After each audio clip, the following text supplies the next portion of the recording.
Bonjour, bonsoir mes chers amis, grand plaisir d'être avec vous aujourd'hui pour vous présenter votre rubrique préférée qui est Révélation de la parole de Dieu, pour mieux comprendre, pour mieux saisir les détails, les subtilités de la Bible. Révélation de la parole vous est servie.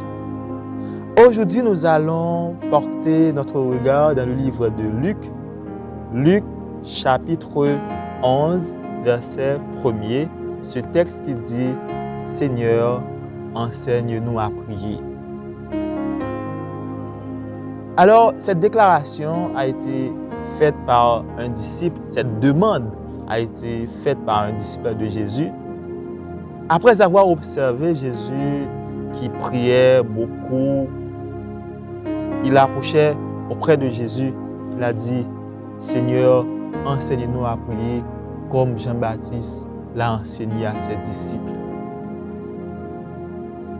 Les disciples de Jésus avaient beau observer comment Jésus était quelqu'un extraordinaire qui faisait de grands prodiges. Jésus donnait de la nourriture à une foule de personnes avec simplement 5 pains de petits poissons.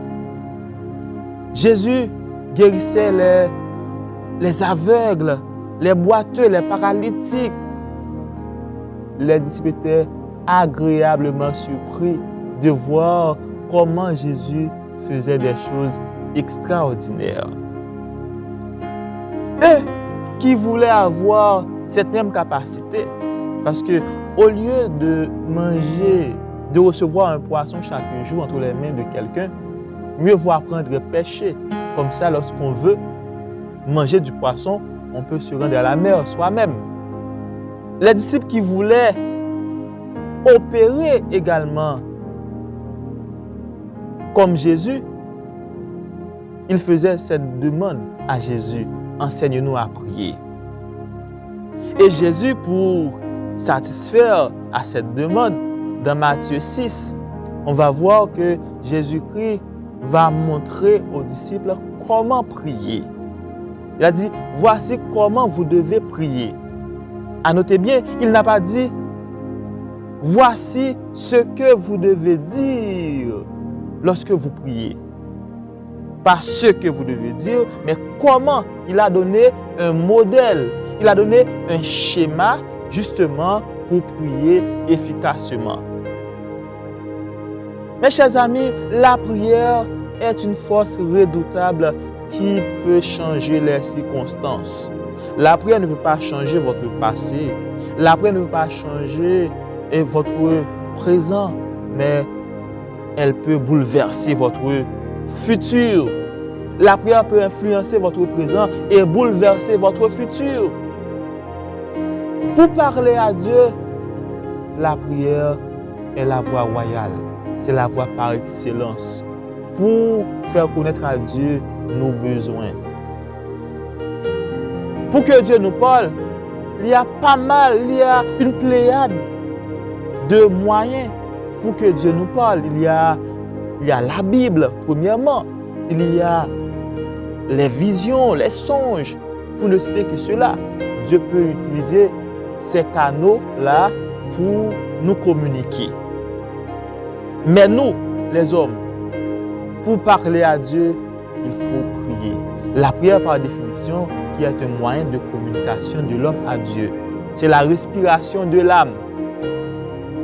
Nous devons prier, cesser de pleurnicher lorsqu'il y a des difficultés. Il faut prier parce que la prière peut déplacer les montagnes. Il faut croire en Dieu. D'ailleurs, la majorité des hommes qui ont fait de grands exploits avec Dieu, ce sont des hommes de prière. Daniel était un homme de prière. Apôtre Paul était un homme de prière. Apôtre Pierre, pour ne citer que cela. Lorsqu'on fait confiance à Dieu, on doit prier. Pas parce que Dieu ne connaît pas déjà nos besoins, mais c'est un acte de foi. C'est une sorte de reconnaissance de la grandeur de Dieu lorsqu'on s'agenouille et on prie Dieu. Mes chers amis, la force du chrétien se réside dans la prière. Lorsqu'on prie, on devient fort. Lorsqu'on ne prie pas, on est faible et on est vulnérable. Le diable peut faire ce qu'il veut dans notre vie.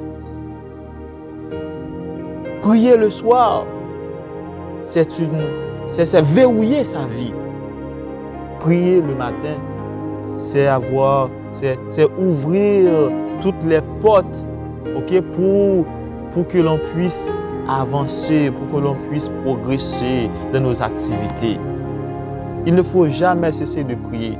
Il faut prier sans cesse. D'ailleurs, Dieu nous dit dans Jean 14, verset 13, « Tout ce que vous demanderez en mon nom, je le ferai. » N'ayez pas peur de demander. Dieu aime lorsqu'on fait des demandes à lui.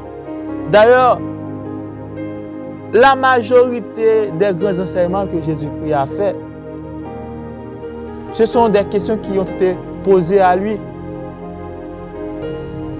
Ce sont des questions que découlent les enseignements de Jésus. Il faut prier ardemment, il faut prier avec ferveur lorsqu'on a de grands besoins.